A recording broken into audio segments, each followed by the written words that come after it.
اللهم صل على محمد وعلى آل محمد كما صليت على إبراهيم وعلى آل إبراهيم إنك حميد مجيد. اللهم بارك على محمد وعلى آل محمد كما باركت على إبراهيم وعلى آل إبراهيم إنك حميد مجيد. اللہ تعالیٰ کی رحمتوں اور برکتوں کا مبارک مہینہ جاری ہے. توبہ اور استغفار کے موضوع پر چند احادیث پیش خدمت ہیں.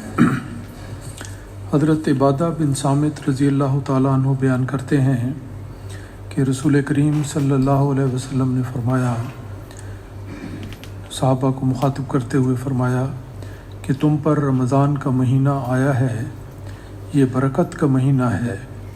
اللہ تعالیٰ تم پر سایہ رحمت کرتا ہے اور تمہاری خطاؤں کو معاف مٹا دیتا ہے، اور اس مہینے میں دعائیں بہت قبول ہوتی ہیں.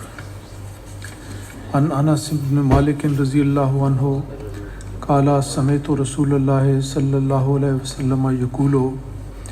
حضرت انس بن مالک رضی اللہ تعالیٰ عنہ روایت بیان کرتے ہیں کہ میں نے رسول خدا صلی اللہ علیہ وسلم کو یہ ارشاد فرماتے ہوئے سنا.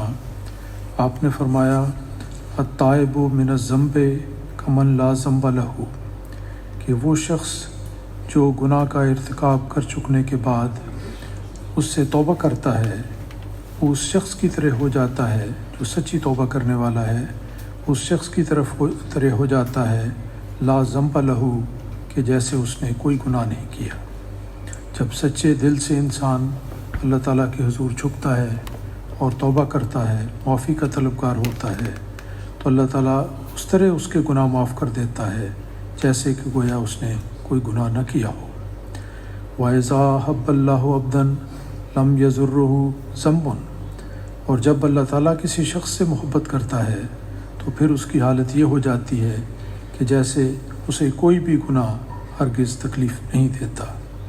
ثم تلا، اور اس کے بعد رسول پاک صلی اللہ علیہ وسلم نے اس آیت کریمہ کی تلاوت فرمائی جس میں اللہ تعالیٰ فرماتا ہے کہ ان اللہ یحب التوابین و یحب المتطہرین. یہ سورۃ البقرہ کی آیت نمبر 223 ہے کہ یقیناً اللہ تعالیٰ توبہ کرنے والوں کو بہت سے محبت کرتا ہے، و یحب المتطہرین، اور اسی طرح پاکیزگی اختیار کرنے والوں کو سے بھی محبت کرتا ہے. قیلا یا رسول اللہ، اس موقع پر بعض صحابہ نے نہایت ادب سے عرض کیا کہ اے اللہ کے رسول، وما علامت التوبۃ، کہ جس توبہ کی برکات کا آپ ذکر فرما رہے ہیں اس توبہ کی علامت کیا ہے؟ قال الندامت، آپ نے ارشاد فرمایا کہ سچی ندامت کا اظہار کرنا یہ اس کی توبہ کو صحیح ثابت کرتا ہے.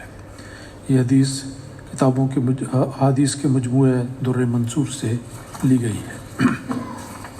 عن انس بن مالک الانصاری رضی اللہ عنہ خادم رسول اللہ صلی اللہ علیہ وسلم.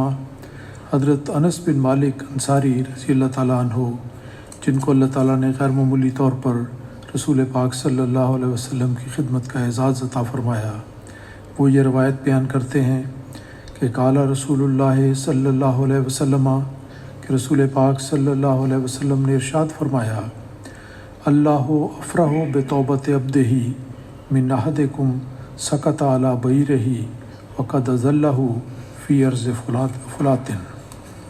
اس کا ترجمہ یہ ہے کہ اللہ تعالیٰ جب اس کا کوئی بندہ سچے دل سے اللہ تعالیٰ کے حضور توبہ کرتا ہے تو اللہ تعالیٰ اس سے بہت زیادہ خوش ہوتا ہے اس شخص سے کہ جس نے اپنی سواری کو ایک بیابان جنگل میں گم کر دیا ہو.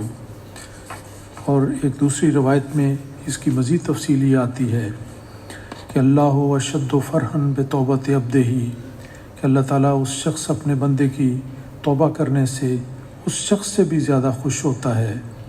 حینا یتوب الیہ، جب وہ بندہ اللہ تعالیٰ کے حضور توبہ کرتا ہے، من احدکم، تم میں سے، کان علی راحلتہ، اس کی مثال یہ ہے کہ جب وہ اپنی سواری پر سوار ہوتا ہے، پیر سے فلاتن، ایک بیابان زمین میں فن فلتت من ہو اور وہ سواری اس سے گم ہو جاتی ہے، کہیں اور چلی جاتی ہے۔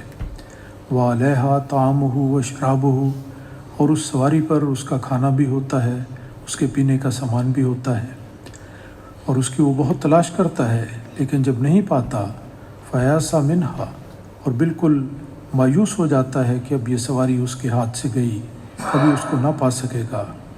فاتا شجرتاً فاستجا فی ظلھا، تو کسی ایک درخت کے پاس آ کر اس کے سائے میں آ کر لیٹ جاتا ہے۔ وقد آئس من راحلتہ، اور اس حالت میں کہ وہ اپنی سواری کو دوبارہ پانے سے کلیتاً مایوس ہو چکا ہوتا ہے۔ فبینما ہوا کذالک، اس حالت میں وہ لیٹا ہوا ہوتا ہے کہ اذ ہوا بہا قائمتاً، وہ کیا دیکھتا ہے کہ اس کی سواری اس کے قریب کھڑی ہے۔ فاخذ بختامہا، وہ فوراً اس کی نکیل کو مضبوطی سے پکڑ لیتا ہے۔ قال من شدت الفرح، اور اس کو اپنی گم شدہ سواری کے ملنے پر اس قدر خوشی ہوتی ہے کہ وہ کہنے لگتا ہے کہ اللہم انت عبدی، کہ اے اللہ تو میرا بندہ ہے، وانا ربک، اور میں تیرا رب ہوں۔ فرمایا یہ الفاظ تو بدل گئے ہیں، الٹ کر دیے ہیں۔ اخطا من شدت الفرح، لیکن خوشی کی وجہ سے اس انسان کے الفاظ اس طرح آپس میں الٹ گئے ہیں کہ اس نے بجائے یہ کہنے کے کہ اللہ تو میرا رب ہے اور میں تیرا بندہ ہوں، وہ یہ کہنے لگتا ہے اپنی خوشی کی وجہ سے کہ اللہ تو میرا بندہ ہے اور میں تیرا رب ہوں۔ اس میں بتایا گیا ہے کہ جب انسان کو سچی توبہ کی توفیق ملے تو پھر اللہ تعالیٰ اس سے خوش ہوتا ہے، اور اس کو بھی خوشی ہوتی ہے اس شخص سے زیادہ کہ جیسے کسی انسان نے اپنی سواری گم کر دی ہو اور اس کو پا لیا ہو۔ توبہ کے مضمون پر بہت احادیث ہیں جو رسول پاک صلی اللہ علیہ وسلم نے بیان کی ہیں، قرآن مجید میں بھی یہ مضمون بار بار بیان ہوا ہے۔ اللہ تعالیٰ کرے کہ ہم سب کو اس ماہ رمضان میں اپنی خطاؤں اور اپنے گناہوں اور کمزوریوں پر سچے دل سے توبہ کرنے کی توفیق ملے اور دلوں کو پاک کرنے کی توفیق ملے، تاکہ اس کے نتیجے میں ہم سب کو اللہ تعالیٰ کی بے پایاں محبت سے حصہ وافر نصیب ہو۔ آمین۔